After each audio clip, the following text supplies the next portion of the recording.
Hello विद्यार्थी मित्रांनो, मागच्या 3 लेक्चरमध्ये 3 व्हिडिओ आपण बनवले आहेत या टॉपिकवर। आपण 10वीच्या सायन्स बुकमध्ये जो पहिला टॉपिक आहे तुमचा त्याच्यावर व्हिडिओ बनवत आहोत, त्याच्यावर आपण डिस्कशन करत आहोत। त्या टॉपिकचं नाव आहे हेरिडिटी अँड इव्होल्यूशन। तर त्या टॉपिकमधले जवळपास 3 पेजेस आपण मागच्या क्लासमध्ये शिकवलेले आहेत। ओके, आता आपण 4थ्या पेजवर आलो आहे। याच टॉपिकच्या 4थ्या पेजवर आलो आहे आणि त्या टॉपिकचं नाव आहे, सब टॉपिकचं नाव आहे एव्हिडन्स फॉर इव्होल्यूशन। तुम्हाला माहीत आहे मित्रांनो, एव्हिडन्सचा अर्थ पुरावे।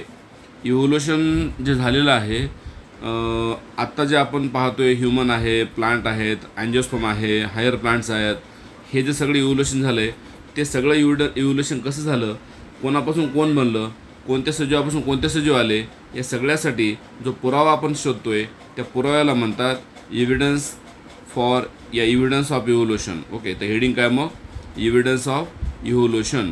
त्यामध्ये आपल्याला एव्हिडन्स म्हणजे काय बघायचं, लक्षात घ्या।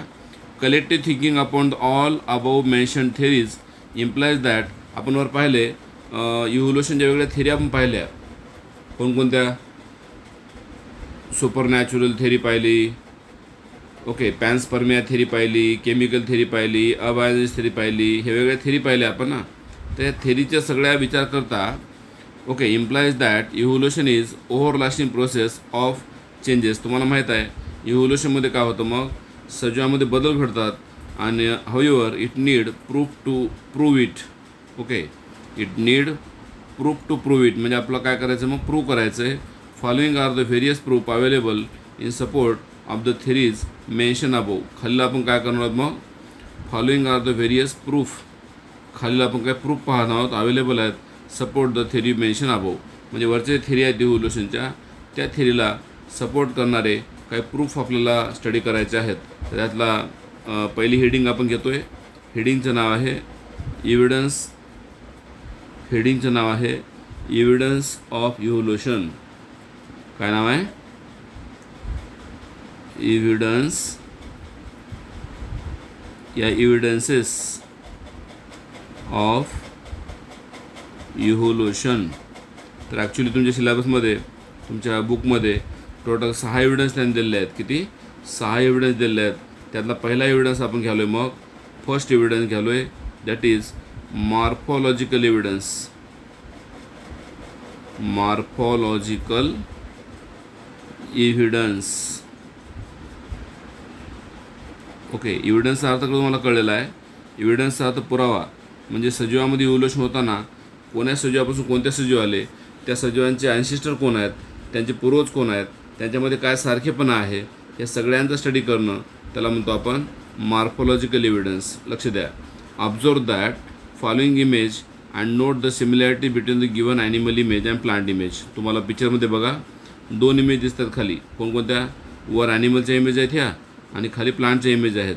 तर तुम्ही पाहिलात या वरच्या तिघामध्ये सिमिलॅरिटी काय, वरच्या तिघामध्ये सिमिलॅरिटी आहे, वरचे तिन्ही कोण आहेत, वरच्या तिघामध्ये सिमिलॅरिटी अशी आहे की वरचे तिन्ही कोण आहेत, ॲनिमल्स आहेत।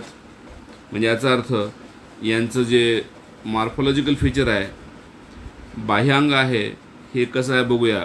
ओके, बघा हे सगळे ॲनिमलमध्ये बघा, ॲनिमलमध्ये काय म्हणलं त्याने, सगळ्या ॲनिमलमध्ये काय सिमिलॅरिटी आहे, all animal having, okay, structure of mouth, सगळ्यांचं स्ट्रक्चर ऑफ माउथ जे आहे, कोणकोणते ॲनिमल आहेत, डॉग आहे, शीप आहे आणि वुल्फ आहे, हे तिन्ही ॲनिमल आहेत। हे तिघांचं स्ट्रक्चर ऑफ माउथ सेम आहे। ओके, त्यानंतर position of I, position of I म्हणजे काय, डोळ्याची जागा, डोळे सगळ्यांचे डोळे आहेत थोडे साईडला आणि फॉरवर्ड डायरेक्शनने आलेले आहेत ना, म्हणून त्याला पोझिशन ऑफ आयज म्हणतोय। त्यानंतर तिसरं आहे structure of nostrils, structure of nostrils, what is nostrils, नाकाची छिद्र सगळ्यांचे जवळपास सेम आहेत। अँड लास्ट सगळ्यात शेवटचा जो पॉईंट आहे that is year pinna, year pinna, what is year pinna, external year जे असतात बाहेरून दिसतात तुम्हाला। ओके, जसं आपल्यामध्ये बाहेर असतात कानं पकडायला, तसं कुत्र्यामध्ये पण कानं असतात, शीपमध्ये शीपमध्ये म्हणजे मेंढीमध्ये बाहेर कानं असतात, कोल्ह्यामध्ये बाहेर कानं असतात, म्हणून त्याला पिन्ना म्हणतो आपण। And thickly distributed hair on the body. आणखी सगळ्यात शेवटचं पॉईंट कोणता आहे? That is hairs on the body. Hairs on body हे सगळे सिमिलर, हे सगळे कॅरेक्टर कोणाचे आहेत? तो तुम्हाला दिसले ॲनिमलचे आहेत ना. Okay, distributed on the body R seen in the animal where as. आता तुम्हाला माहीत आहे मग हे सगळे कॅरेक्टर जे आहेत, आता तुम्हाला याच्यामध्ये लक्ष द्या, पिन्ना प्रेझेंट राहणं आणि hair on the body present राहणं हे कोणत्या ॲनिमलचं फीचर आहे? हे जे फीचर आहे दॅट इज मॅमल्सचं फीचर आहे. मॅमल्स नावाचा एक ग्रुप आहे कोणाचा? ॲनिमलचा. त्यांच्यामध्ये कानाचा पिन्ना बाहेर असतो, इयर पिन्ना, आणि बॉडीच्यावर हेअर असतात. याचा अर्थ आपण सांगितलं मग की हे जे ॲनिमल आहेत कोणकोणते? डॉग आहे, शीप आहे आणि वुल्फ आहे. हे तिघांचे जे ॲन्सिस्टर आहेत, त्या तिघांचे जे पूर्वज आहेत हे सारखे आहेत. का? कारण त्याच्यामध्ये मॉर्फॉलॉजिकली म्हणजे बाहेरून दिसणारे जे अवयव आहेत, अंग आहे, बाहेरून दिसणारं सेम आहे ना, म्हणून त्यांचे ॲन्सिस्टर सेम आहेत, त्यांचं ओरिजिन सेम आहे, त्यांचं इव्होल्युशन एकाच ठिकाणी झालं आहे असं आपण सांगू शकतो. ओके, म्हणून त्याला आपण म्हणू शकतो काय? That is called as what is called as divergent evolution. का म्हणू शकतो? डायव्हर्जंट इव्होल्युशन म्हणू शकतो आपण. ओके, चला पुढं. म्हणजे त्यांचे ॲन्सिस्टर सेम आहेत पण प्रत्येकाचं फंक्शन वेगळं आहे. चल ओके, नंबर नेक्स्ट. आता त्यांनी प्लांटचं दिल्यानंतर कोणाचं दिले? मग नेक्स्ट ॲनिमलचं दिलं, सॉरी ॲनिमल दिल्यानंतर प्लांट दिले. आता तर प्लांटमध्ये काय सांगितलं त्यांनी पहा. What they given about plants. प्लांटच्या बाबतीमध्ये काय सांगितलं आहे? लक्ष द्या. Where are similarity characteristic of leaf shape. प्लांटच्यामध्ये पाहिलं, लक्ष द्या, लीफचा शेप आहे म्हणजे पानाचा आकार कसा? सगळ्यांचा लांबट आहे, लॉंग आहे. Okay, similarity character like leaf shape. त्यानंतर लीफ व्हेनेशन. तुम्ही लक्ष देऊन बघा डायग्रामकडे. व्हेनेशनचा अर्थ काय? Arrangement of vein and veinlets. लीफच्यामध्ये असलेली व्हेनची आणि व्हेनलेटची जी अरेंजमेंट आहे. व्हेन म्हणजे काय रे? शिरा. पानामधले शिरा असतात किंवा उपशिरा असतात, त्यांची जी अरेंजमेंट आहे पानामध्ये ती कशी आहे त्याला म्हणतो आपण व्हेन अँड व्हेनलेट्स. मग इथं कसे आहेत? व्हेनेशन जाळीदार आहेत ना. नेटवर्क शेपड आहे. नेटवर्क म्हणजे जाळीसारखं असतं, म्हणून त्याला आपण म्हणतो आहे रेटिक्युलेट व्हेनेशन म्हणतात. काय म्हणायचं? Reticulate venation. लीफचा शेप आहे, लीफचं व्हेनेशन आहे. ओके, त्यानंतर लीफचं पेट्योल आहे. What is the petiole? लीफचं पेट्योल कशाला म्हणतो आपण? देठ. पानाच्या देठाला काय म्हणतात? लीफ पेट्योल म्हणतात. ओके, हे पण सगळ्यांचं मोस्टली सेम आहे. लीफचं petiole etcetera occur in case of the plants. This indicate that they are some similarities in those groups and hence prove that their origin must be same. म्हणून ह्या ॲनिमलचं आणि या प्लांटचं दोघांमध्ये काय खासियत आहे? या दोघांमध्ये खासियत अशी आहे की या दोघांचं जे ओरिजिन आहे ते कसं असेल? सेम असेल. कारण ॲनिमलमध्ये सिमिलर कॅरेक्टर आहेत तिघामध्ये आणि प्लांटमध्ये सिमिलर कॅरेक्टर आहेत तिघामध्ये. मग तुम्हाला असं प्लांट कोणता आहे? मग आता प्लांट तुम्ही लक्ष द्या, या तिन्ही प्लांटमध्ये तुम्ही लक्ष द्या डायग्राममध्ये फ्रूट फॉर्मेशन व्हायलं आहे. आणि याचा अर्थ फ्रूट फॉर्मेशन व्हायलं आहे, याचा अर्थ हे सगळे प्लांट कसे आहेत? मग अँजिओस्पर्म आहेत. कोणते आहेत? अँजिओस्पर्म आहेत. म्हणजे याचा अर्थ हे सगळ्या प्लांटचं जे स्ट्रक्चर आहे, मॉर्फॉलॉजी आहे, सेम आहे. जसं मी तुम्हाला ॲनिमलमध्ये म्हणलो हे तिन्ही ॲनिमल मॅमल्स असतात, तसं प्लांटमध्ये म्हणालो आहे हे तिन्ही प्लांट्स अँजिओस्पर्म आहेत. का बरं? कारण या तिघामध्ये फ्रूट फॉर्मेशन व्हायलं आहे. याचा अर्थ या सगळ्यांचं ओरिजिन जे आहे सारखं आहे आणि त्याचं सिमिलर कॉमन ॲन्सिस्टर पण असतात. मग ठीक आहे, हे झालं पहिलं एव्हिडन्स, मॉर्फॉलॉजिकल एव्हिडन्स.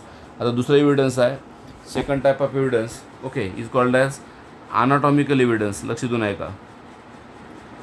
ॲनाटॉमिकल एव्हिडन्स. मी तुम्हाला पहिल्यापासून म्हणालो आहे एव्हिडन्सचा अर्थ पुरावा. मॉर्फॉलॉजिकल एव्हिडन्स कशाला म्हणलं आपण? बाहेरून पाहून जे पुरावा देतो त्याला म्हणायचं मॉर्फॉलॉजिकल एव्हिडन्स. आणि जे इंटरनल स्ट्रक्चर आपल्याला पाहायला मिळतं, बोनची जे अरेंजमेंट आहे ते पाहायला मिळते. ओके, बोनचे अरेंजमेंट्स, स्केलेटनचे अरेंजमेंट जे पाहायला मिळते त्याला म्हणायचं ॲनाटॉमिकल एव्हिडन्स. ओके, एव्हिडन्स अर्थ पुरावे. बघा मग ॲनाटॉमिकल एव्हिडन्स कशाला म्हणायचं? If you carefully observe the pictures. पिक्चरमध्ये बघा बेटा, तुम्ही जर पिक्चरमध्ये पाहिलात, if you carefully observe the picture, okay, and there doesn't seem any superficial similarity. पिक्चरमध्ये बघितलात तर बाहेरून तुम्हाला सारखेपणा दिसत नाही. Okay, doesn't see many superficial similarity. Okay. आणि between human hands, cat 4 legs, flippers of whale and patagium of bats. तुम्ही लक्ष देऊन ऐका. ओके. कोणाचा काय उपयोग आहे बुवा? पहिली गोष्ट, ओके, एक्झाम्पलमध्ये पाहिलात तुम्ही तर ह्युमन हँडचा उपयोग कशासाठी होतो? ह्युमनच्या हँडचा उपयोग होतो ग्रास्पिंगसाठी. ग्रास्प म्हणजे पकडणे ना. ओके. पकडण्यासाठी, कॅप्चर करण्यासाठी कोणाचा? ह्युमनच्या हँडचा उपयोग होतो. त्यानंतर नंबर 2 काय दिले त्याने? सेकंड नंबरला काय दिले? Okay, 4 leg. ओके. नंबर 2 काय दिले त्याने? Cats 4 leg. 4 legचा अर्थ पुढचे पाय. कोणाचे? कॅटचे पुढच्या पायाचा उपयोग कशासाठी आहे बुवा? कॅटच्या पुढच्या पायाचा उपयोग आहे फॉर वॉकिंग, जम्पिंगसाठी, वॉकिंगसाठी, रनिंगसाठी वगैरे होतो. नंबर 3 तिसरं काय दिलं? ओके, फ्लिपर्स ऑफ वेल. काय दिलं तिसरं? फ्लिपर्स ऑफ वेल. वेल म्हणजे काय? एक मासा आहे, अक्वॅटिक ॲनिमल आहे. त्याचा उपयोग कशासाठी होतो? स्विमिंगसाठी होतो. ओके, स्विमिंगसाठी होतो. ओके. आणि सगळ्यात शेवटचं कोणतं आहे? पेटॅजियम ऑफ बॅट. ओके, पेटॅजियम ऑफ बॅटला आपण वटवाघूळ म्हणतो, फ्लाइंग फॉक्स म्हणतात. याचा उपयोग कशासाठी होतो? मग फ्लाइंगसाठी होतो ना. म्हणजे तुम्ही थोडं नोट करा. हे तिन्ही जर ऑर्गन बघितलात, अनाटॉमिकल एव्हिडन्समध्ये पाहिलात, हे तिन्ही जे ऑर्गन आहेत that is called as 4 limb आहेत. 4 limbचा अर्थ काय? हे सगळ्या ॲनिमलचे हे ऑर्गन जे आहेत 4 limb आहेत ना. ओके. आणि 4 limb म्हणजे पुढचे पाय म्हणतो आपण त्याला. मग याचं काय? या 4 limbचं काय? स्ट्रक्चर अँड ओरिजिन कसं आहे? मग सेम आहे ना. स्ट्रक्चर आणि ओरिजिन सेम आहे, बट फंक्शन मात्र कसं आहे? मग प्रत्येकाचं फंक्शन मात्र डिफरंट आहे. ओके, फंक्शन मात्र डिफरंट आहे. आणि अशा ऑर्गनला म्हणतो आपण मग, जेव्हा एखाद्या ऑर्गनचं स्ट्रक्चर आणि ओरिजिन सेम असतं बट फंक्शन वेगळं असतं, अशा ऑर्गनला म्हणतो आपण, okay, that is called as homologous organ. कोणतं ऑर्गन? होमोलोगस ऑर्गन असं म्हणतो आपण. ओके. कोणामध्ये असतं मग होमोलोगस ऑर्गन्स? हे 4 limb जे आहेत कोणाकोणाचे? ओके, ह्युमनचं 4 limb हँड, कॅटचं 4 leg. ओके, वॉकिंगसाठी वापरतात. फ्लिपर्स ऑफ वेल स्विमिंगसाठी वापरतात. आणि पेटॅजियम ऑफ बॅट फ्लाइंगसाठी वापरतात. म्हणजे सगळ्यांचे 4 limb आहेत. या तिघांचं स्ट्रक्चर आणि ओरिजिन कसं आहे? तिन्ही बोनचं या 4 limbचं सेम आहे. तुम्हाला असं सेम कसं काय? लक्ष देऊन बघा डायग्राममध्ये. ओके, फिगरमध्ये बघा. मी तुम्हाला फिगरमध्ये दाखवा. इकडे बघा. ओके, ह्याला म्हणतात ह्युमरस. हे जे बोन आहे त्याला म्हणतात ह्युमरस. ओके, इथं असतं तुमचं रेडियस, नंतर हे असतं आल्ना, हे असतात कार्पेल, हे असतात मेटाकार्पेल आणि हे असतात फॅलेंजेस. म्हणजे सगळ्या ॲनिमलमध्ये बघा बोनची जे नंबर आहेत, बोनचे जे शेप आहेत ते सेम आहे, म्हणून याचे स्ट्रक्चर आणि ओरिजिन सेम आहे, बट फंक्शन वेगळं आहे. म्हणून अशा ऑर्गनला म्हणतो आपण होमोलोगस ऑर्गन. आणि होमोलोगस ऑर्गन जे असतात त्याच्यामध्ये काय दिसतं तुम्हाला? Homologous organ generally shows what? Divergent evolution. काय दाखवतात? डायव्हर्जंट इव्होल्युशन दाखवतात.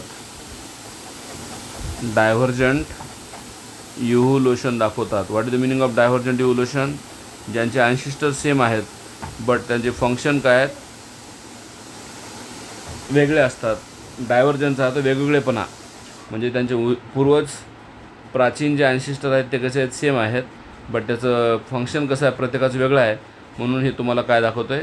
डायव्हर्जंट इव्होल्युशन दाखवतं आहे. तुम्ही जर मॉर्फॉलॉजिकल एव्हिडन्समध्ये पाहिलात तरीसुद्धा इथं स्ट्रक्चर कसं होतं? सेम होतं सगळ्यांचं आणि फंक्शन पण सेमच होतं. तसं स्ट्रक्चर पण सेमच होतं आणि फंक्शन पण सेमच होतं. ओके.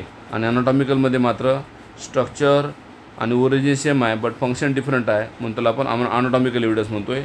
ओके, आता तिसरा एव्हिडन्स पाहतो आहे आपण.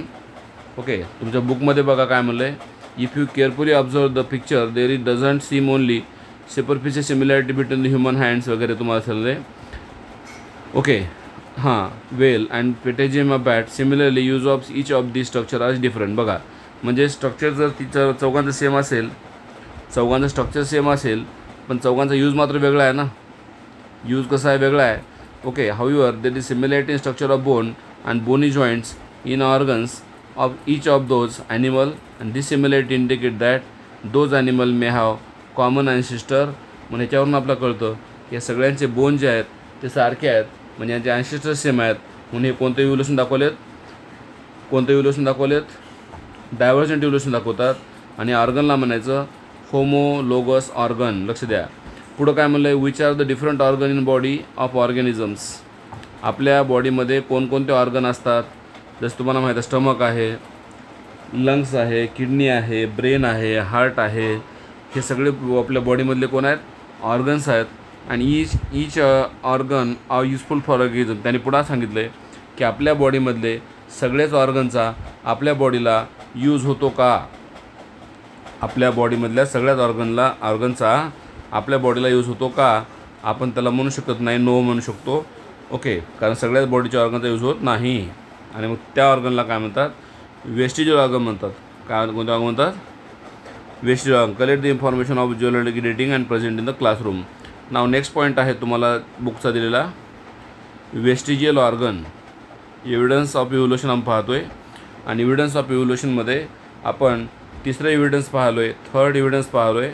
दॅट इज कोणतं, vestigial organs. VESTIGEAL vestigial organs. अगोदर वेस्टिजियल ऑर्गनचा मिनिंग समजून घ्या.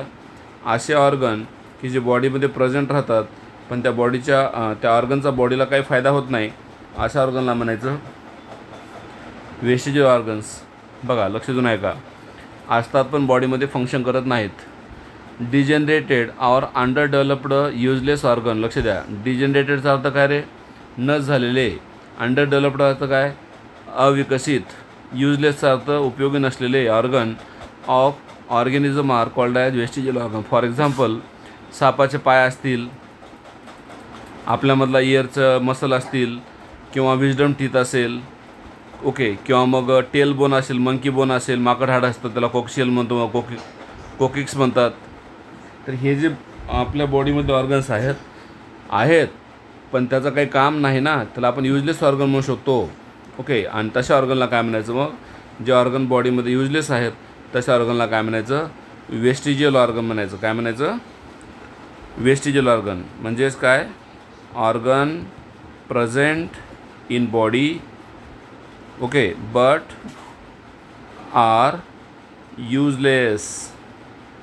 बॉडीमध्ये आहेत पण युजलेस आहेत, त्याला म्हणायचं वेस्टिजियल ऑर्गन. त्याचे एक्झाम्पल तुम्हाला सांगतो नंतर मी. In a living organism, sudden development of new tissue or organ for living in changing environment is not possible. Okay, living ऑर्गॅनिझममध्ये काय म्हणताने, sudden development of new tissue or organ for living in the changing environment is not possible. म्हणजे suddenly बदल होत नाही, अचानक बदल होत नाही. Instead existing organs undergo gradual change. आणि आहे त्या ऑर्गनमध्ये काय होतं, मग हळूहळू बदल दिसतात. आणि mostly a specific structure in the body is useful under certain condition situation. However, same structure under different situation may become useless or even harmful. म्हणजे कधी कधी काय काय ऑर्गन युजफुल असतात आणि तेच ऑर्गन काही ॲनिमलमध्ये काही सिच्युएशनला युजलेस असतात किंवा ते हार्मफुल पण असतात. आणि such a structure begins to generate under such a situation as per the principle of natural selection. मी तुम्हाला पहिलं सांगितलं, नॅचरल सिलेक्शन जी टर्म आहे ही कोण मांडली आहे, डार्विननं मांडली आहे. मग डार्विननं सांगितलं आहे की जे ऑर्गन आपल्या बॉडीमध्ये युजलेस आहेत त्याचं नॅचरल सिलेक्शन नाही झालं. ओके, जे युजफुल आहे त्याचं सिलेक्शन झालं आहे. It takes thousands of year for structure to disappear. Such organs are seen in different phase of disappearance. म्हणून हे जे स्ट्रक्चर आहे डिसअपिअर व्हायला हजारो वर्ष लागले, लाखो वर्ष लागले. आपल्याला माहीत आहे आपले जे पूर्वज होते माकडं वगैरे, त्यांना सेफ्टी होती पण ते शेपटीत जायला हजारो वर्ष लागले. याचा अर्थ ऑर्गन लगेच जातो का? नाही. टिश्यू किंवा ऑर्गन जे आहेत ते लगेच जात नाहीत, लगेच डिसअपेअर होत नाहीत. त्याला हजारो वर्ष लागतात इन डिफरंट ॲनिमलमध्ये. आणि such organ though non functional in certain organism. म्हणून तसे ऑर्गन काय असतात मग? नॉन फंक्शनल असतात. कोणामध्ये? काही काही सजीवामध्ये. It may be functional in other organism. म्हणजे एकामध्ये नॉन फंक्शनल आहेत पण दुसऱ्यामध्ये फंक्शनल आहेत ना. जसं की एक्झाम्पल सांगतो मी तुम्हाला इथं बघा. हा अपेंडिक्स आहे. हा अपेंडिक्सचं काय मग? ओके, पहिलं एक्झाम्पल काय दिलं त्याने? पहिलं एक्झाम्पल त्याने दिलं आहे अपेंडिक्स. मग अपेंडिक्सच्या बाबतीमध्ये लक्ष द्या. अपेंडिक्सच्या बाबतीमध्ये काय? अपेंडिक्समध्ये काय असतं? ओके, कोणती कॅपॅसिटी आहे? हे काय करतं? सेल्युलोज डायजेशनला हेल्प करतं ना, कारण ह्याच्यामध्ये एन्झाईम तयार होतात सेल्युलोज नावाचे. आणि मग ह्याचा फायदा कोणाला व्हायचा? आपल्या ॲन्सेस्टरला व्हायचा ना. अपेंडिक्सचा फायदा सेल्युलोजचं डायजेशन करत असल्यामुळे आपलं कोणाला व्हायचा? ओके, युजफुल व्हायचं. कोणाला व्हायचं? In ancestors. म्हणजे कोण? हार्बिव्होरस. आपले जे ॲन्सेस्टर हार्बिव्होरस होते म्हणजे शाकाहारी होते, गवत खायचे, त्यांना फायदा व्हायचा. पण त्याच अपेंडिक्सचा ह्युमनसाठी काय आहे? काय फायदा नाही. ह्युमनसाठी कसं आहे मग? त्याचा अपेंडिक्स युजलेस आहे ना. पुन्हा एकदा रिपीट सांगायला आहे. अपेंडिक्सच्यामध्ये सेल्युलोज डायजेशन करणारे एन्झाईम असतात म्हणून त्याचा उपयोग आपल्या हार्बिव्होरसला व्हायचा, आपल्या ॲन्सेस्टरला व्हायचा, पण त्याचा उपयोग आपल्याला होत नाही. ओके, आणि कुठं असतं अपेंडिक्स? स्मॉल इंटेस्टाईन आणि लार्ज इंटेस्टाईन ज्या ठिकाणी जॉईंट होतो त्याच्या खाली असतं हे. त्याला खरं तर वर्मी फॉर्म अपेंडिक्स म्हणतात. वर्मी फॉर्म का म्हणतात? कारण इट लुक लाईक वर्म, क्रमीसारखं दिसतं. आणि कुठं असतं? स्मॉल इंटेस्टाईनचा शेवटचा पार्ट. त्याला आपण ओके, स्मॉल इंटेस्टाईन 3 पार्ट असतात, ड्युओडेनम, जेजुनम आणि इलियम. तर स्मॉल इंटेस्टाईन शेवटचा जो पार्ट आहे दॅट इज इलियम. हा शेवटचा पार्ट इलियम आहे. हा इलियम आहे. आणि लार्ज इंटेस्टाईनचा पहिला पार्ट दॅट इज सिकम आहे. ओके, म्हणजे या दोघांच्या मध्ये असतं हे. आणि मग त्याच्या खाली असतं हे कोण? अपेंडिक्स. ओके, पुढं काय म्हणलं? Appendix which is useless in the human and useful and fully functional organ in the ruminant animal. रुमिनंटचा अर्थ काय? मी तुम्हाला म्हणलो ना, हार्बिव्होरस ॲनिमल जे आहेत, गवत खाणारे प्राणी जे आहेत. ओके, कोणते? रुमिनंट्स. कोणते? गाय, म्हैस वगैरे जे आहेत, गोट वगैरे रुमिनंट्स आहेत. त्यांच्यामध्ये कसं आहे मग? युजफुल आहे ना. कशासाठी? Ruminants. Similarly muscles of the ear pinna. Ear पिन्नाचा अर्थ काय? कानाच्या जे पिन्ना बाहेर आला आहे ते कानं हलतात. काय काय प्राण्यांचे कानं हलतात ना. याचा अर्थ त्यांच्यामध्ये इयर पिन्नाच्यामध्ये काय असतात? इयर पिन्नाच्यामध्ये काय असतात? मसल असतात. जेणेकरून ते कानामध्ये काही कचरा जात असेल, काही मासे जात असतील किंवा काही वस्तू जात असतील ते कानं हलवतात. त्यामुळं ते हलवू शकतात कानं. Muscles of the ear pinna which is useless to human. आपल्यामध्ये आपण कानं हलवू शकत नाही, आपल्यामध्ये ते मसल हलवू शकत नाहीत. ओके, इयर पिन्ना मसल जे आहेत, ओके, कोणामध्ये युजफुल आहेत? युजफुल कोणामध्ये आहेत? इन ॲनिमलमध्ये आहेत. ओके, कोणामध्ये युजफुल आहेत? ॲनिमल्समध्ये युजफुल आहेत. बट ह्युमनमध्ये तेच काय आहेत? युजलेस आहेत. कोण? Year pinna. कोणामध्ये युजलेस आहेत?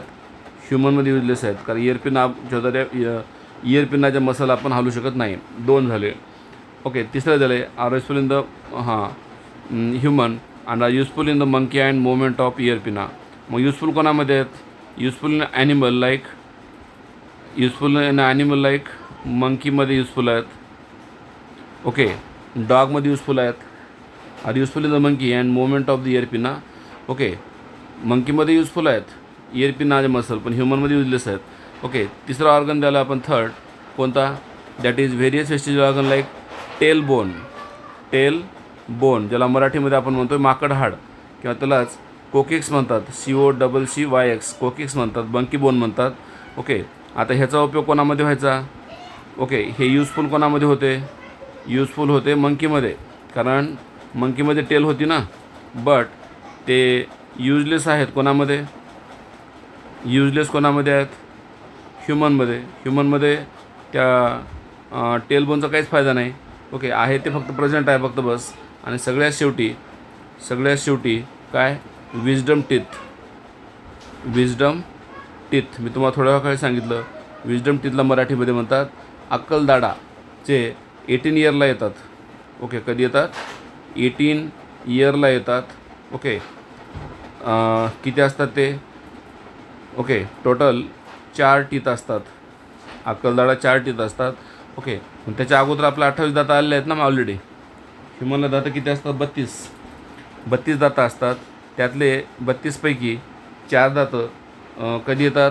18 वर्षानंतर येतात. म्हणून त्यांनी म्हणाले wisdom teeths and body hairs. Okay, wisdom टीथचा मग बॉडीमध्ये चिविंगसाठी फायदा होतो का? यस, आपले जे अँसेस्टर होते त्यांच्यासाठी चिविंगसाठी फायदा व्हायचा ना. ओके, चिविंगसाठी फायदा होतो, पण आपल्यामध्ये तेवढा फायदा होत नाही. ओके, आणि body hairs present on the body of human being. आणि सगळ्यात शेवटी काय? बॉडीवरचे हेअर्स. ॲनिमलमध्ये काय करतात बॉडीवरचे हेअर्स? बाकीच्या ॲनिमल जे आहेत त्यांच्यामध्ये काय होतं? बॉडीच्यावरचे हेअर असतात. बाकीच्या ॲनिमलमध्ये बॉडीच्यावरचे हेअर असतात. ओके, अदर ॲनिमलमध्ये बॉडीच्यावरचे हेअर्स काय करतात? बाकीचे जे ॲनिमल्स आहेत त्यांच्यामध्ये हेअर्समुळं काय होतं? प्रोटेक्शन होतं ना. जसं की गोट आहे, शीप आहे, मंकी आहे, बफेलो आहे, काऊ आहे, यांच्यामध्ये केसामुळे संरक्षण मिळतं त्यांना. पण ह्युमनमध्ये काय ते? ह्युमनमध्ये आपण केस जास्त ठेवत नाही, म्हणून केसांचा आपला उपयोग होत नाही. म्हणून त्याला आपण म्हणू शकतो काय? ह्युमनमध्ये ते ऑर्गन युजलेस आहेत. सो अशा प्रकारे आजच्या लेक्चरमध्ये आपण 3 एव्हिडन्स संपवले आहेत टोटल. कोणकोणते 3 एव्हिडन्स संपवले आहेत? ओके, पिक्चर तुम्हाला सगळे अवेलेबल आहेत पिक्चर बघायला बुकमध्ये. 3 एव्हिडन्स संपवले आहेत आपण आज. पहिला मॉर्फोलॉजिकल एव्हिडन्स, दुसरा अनाटॉमिकल एव्हिडन्स आणि तिसरा वेस्टिजियल ऑर्गन. असे 3 एव्हिडन्स आपण संपवले आहेत. ओके, याच्यानंतर ऑब्झर्व द फॉलोइंग पिक्चर म्हणलं आहे. ओके, त्यानंतर पुढचे जे 3 एव्हिडन्स आहेत बाकीचे कोणकोणते? पॅलेंटॉलॉजिकल एव्हिडन्स 1, कनेटिलिंग 2 आणि एम्ब्रोलॉजिकल एव्हिडन्स 3. हे 3 एव्हिडन्स आपण काय करणार आहोत? नेक्स्ट पुढच्या लेक्चरमध्ये पाहणार आहोत. Thank you for watching video.